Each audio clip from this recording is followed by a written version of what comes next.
Hello guys, it's Glurmit here, and in today's video it's all about territory battles and it's all about platoons. Now, I'm aware, and you guys will be aware, that farming platoons can be a pain. You need a lot of them, guys. I'll show you the tab here that I've had open. You can see you need a lot of platoons. This is for each section, and it goes obviously for each planet.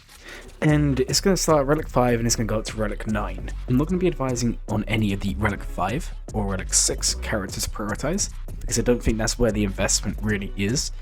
But we're going to be going over the best characters from Relic 7 tier, Relic 8 tier, and Relic 9 tier to invest in. Now obviously there's always going to be people that have to do Cup, or have to do these characters you don't really want. That happens with every guild, that happens with everyone. However, most guilds will typically do an opt-in system, and then they'll go from there and begin doing a mandatory allocation of characters.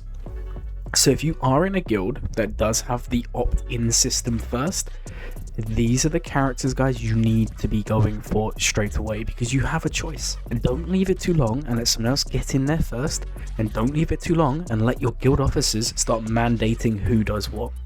So guys, we're going to be starting with the Relic 7 platoons. I haven't listed the planet. These are just all different characters of different planets. Most of them are used on both of them. Obviously newer characters will only be found on the bonus planets. So Dengar, guys, if you are someone who needs Relic 7 Dengars in your guild, do it. You're going to benefit. His ship's very strong. The same goes for Treya. Not for ship-wise, but is a good team to have a high relic, same with Savage. You know, if you're in a guild and they say, okay, everyone has to do 2 Relic 7s, why not do Treya and Savage? Yes, it may not be the greatest team ever in this game, but this is going to help you a lot. Embo, fantastic for Jabba team. I always talk about in my videos, guys, take your teams to higher relics. Why not use this as an excuse to hit 2 birds with 1 stone? Why not take Embo to a Relic 7 and then your Jabba team benefits massively in TW? Maul, it's a no-brainer, guys. If you haven't got Maul at R7 and there's an option to do it, guys. He's going to benefit Maulorians and Lord Vader, maybe even Seer teams. Mace Windu, incredibly underrated. I'm looking for an excuse to take him to higher relics myself, so if my guild ever say we need some R8 platoons, I'm on this one straight away, because you'll see he's in R8 as well. But yeah, R7, R8, R9, Mace is fantastic. Hyadi Mundi, this guy, there's no reason to relic him higher other than platoons. So if you're someone that has him, why not take that opportunity? Jedi Knight Revan, there's so many people with low relic Revans, guys. And if you want to counter Kylo, okay, I know Rey just released. So if you're watching this and it turns out that you just can't beat with that team anymore, the off meta, then fair enough. But it's still worth taking Revan up higher in general, because for every counter that he's needed for, he has to survive. Kyle Katarn, he has a ship that's alright, it's not the best, it's not the worst, but the benefit of Kyle is he has a TB Omicron, so if you do take him up, you can at least use him up until the Relic 7 tier with that Omicron. You also get the benefit of him just being an amazing character. Jolie's probably the weakest on the list, but I left him in there just for you Jedi enjoyers, because I do think he's still worth a higher relic. And then Ben, again, same as Maul there, guys. If you have Ben, why not take him up to R7 if you have the option? Now guys, I'm well aware that most of these characters may be done. That is why I've not included Galactic Legends until the Relic 9 tier, because everyone Relic 7, 8, or Relic 7 or 8s, they're Galactic Legends. But honestly guys, if you have the option, go for one of these characters, you're not going to be complaining. Moving on to the Relic 8 tier, we have Starkiller. It's obvious, guys, he does so much damage. Why not invest in him? Basti Fallen's here. Now, she was also a Relic 7 option, but I think I left her out of there because I do think there's better options. Some of these characters are better R7s than Basti, but I do think Basti's a better R8 than some of these, right? Because you're probably going to have a high relic Malgus team, because most likely if you're doing the R8 platoons, you've probably got Leviathan or working on it, so she's going to fill in that, give you easier territory battle missions, because you can use in a Relic 8 tier, or up to that point, sorry. And you're also just going to get benefits from her not dying off quick. If she dies in a lot of counters, the team just doesn't perform to the expected level. Embo, for the same reasons before, guys. This is your chance to R8 him. Fantastic character. Why not take the opportunity? BT1, one of the hardest hitting droids in the game. BT1, fantastic R8 to do, guys, and why not use it as an excuse? Same with Chrysanthemum. Now, Seventh Sister's an interesting one, guys. So she isn't as good as these, but the reason for taking her to R8 is you're going to be able to use her in a special mission. Now, some of you will be saying to me, well, Glurmit, if I'm taking Seventh Sister up, I'm probably platooning her. And I get that. However, your guild is most likely, unless you're in a top guild, going to be at least sandbagging the planet on the first time. So because of this, you may actually have a chance to use her in the second attempt at the planet on the special mission. So having her R8 has double value. Dengar, same as the R7 tier, guys. Take his ship up, it does a lot of work, especially high relics. Maul's a no-brainer.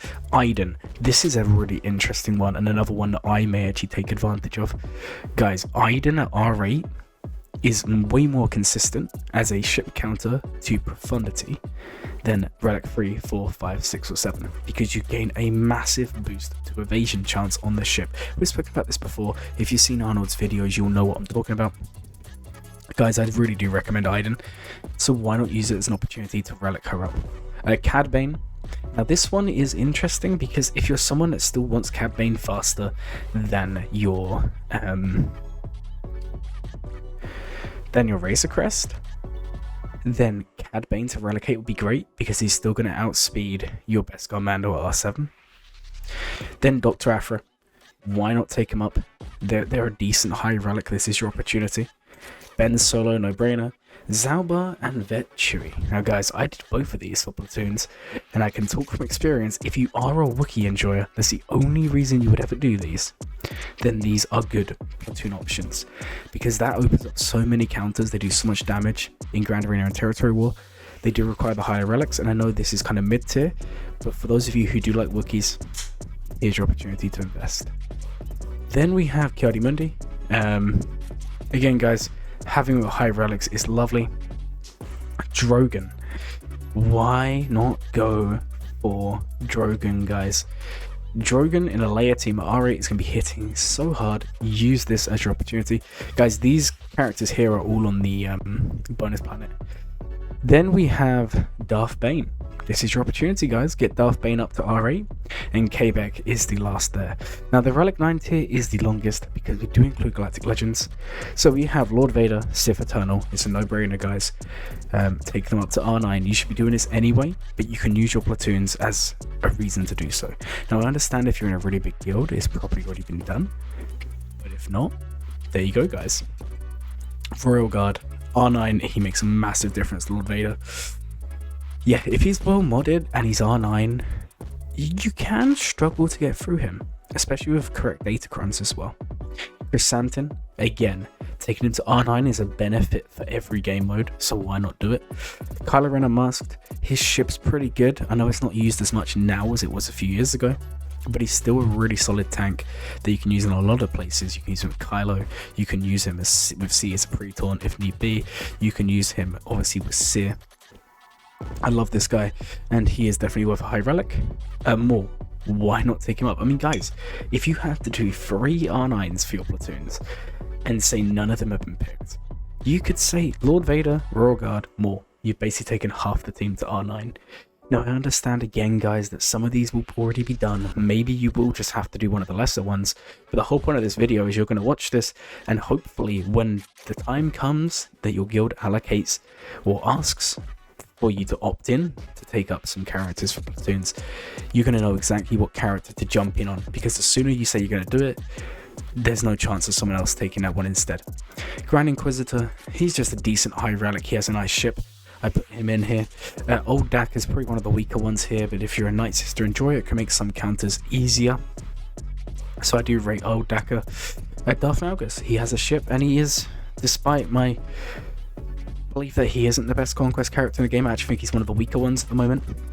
He's still a good R9 for the fleet alone. He does some work in Grand Arena as well, high relic, so why not add him in? Rey, JML for obvious reasons. Baze, again, Baze is so good, guys. phase is so good. I have him R5 and he's basically unkillable in some situations, especially in SWORD teams. Imagine taking him to R9 and think of the power you're going to get. JMK for obvious reasons. General Skywalker because he does gain a bunch of protection from the R9, so it does benefit him there. Now this one is an interesting one, guys. Omega. Now why would you want to take Omega to R9? Because she's not the best character. If you've gone and applied the Omicron, guys, go ahead and R9 her. The reason I say this is because even if you platoon her for R9, you're going to get the benefit of every other phase beforehand where you can use the Omicron, which is basically a full auto bat badge. So why not use it as an idea, right, guys? A lot of people already have their badge at high relics, so why not add Omega in? Jedi Knight Luke. Commander Luke. So Jedi Knight Luke's here because protection's nice on him. So the protection gain is benefiting him a little bit. Also, he is a hard hitter, so I know he doesn't gain as much from the R9, but he's still a decent character here. Commander Luke because he's sharing stats. Ben Solo for obvious reasons. If he's R9, there's less chance of him dying, more chance of you're already holding. General Kenobi to R9, guys. It's not really so much a thing now, but it can impact Empire counters on negotiator fleets, because Kenobi's going to be, unless they've got an R8 Darth Vader, Kenobi's going to go first, and as you guys all know, that can impact the counter ever so slightly. Also, he can go in your JMK team. He's just a solid character to have. Dash is here for fleet purposes, guys. Dash's ship is amazing, and at R9, with 6-star mods, it's actually going to outspeed the actual Profundity ship, which means if you use Profundity to counter Leviathan, you don't need to pass the bonus turn, you can do the speed up first, which is really, really nice. And then at the end, we have Skiff Guard Lando, and he is here because Jabba, guys. So those are all the things you're going to want to be doing. Honestly, they're all pretty good characters. Actually, I think I need to correct myself, guys. I said that Dash can outspeed Profundity. I don't actually think he does. I should know this because I use this every single day. Either way, having him on R9 is still really nice because it does mean you don't need to pass the bonus turn, because no matter what, he's going to be getting the first turn. You're going to get the tenacity up, the speed up, everything else. So it does really benefit you from having him at high relics. So guys, like I said, there is a chance that some of these may be done. There is a chance that maybe your guild just allocates them. But if you have the opportunity to decide on who you take up, these are the characters you should be prioritizing, guys, because they're going to give you good value. There's so many characters in the platoons that are awful, and you don't want to be someone that has to farm them or even get stuck with 2 of them. So if you have the opportunity to jump in and say, I will do this character, these are the ones to benefit. Guys, I hope you enjoyed the video. If you did, please like, comment, and subscribe. My name is Glurmit, and as always, guys, have a Glurmin day.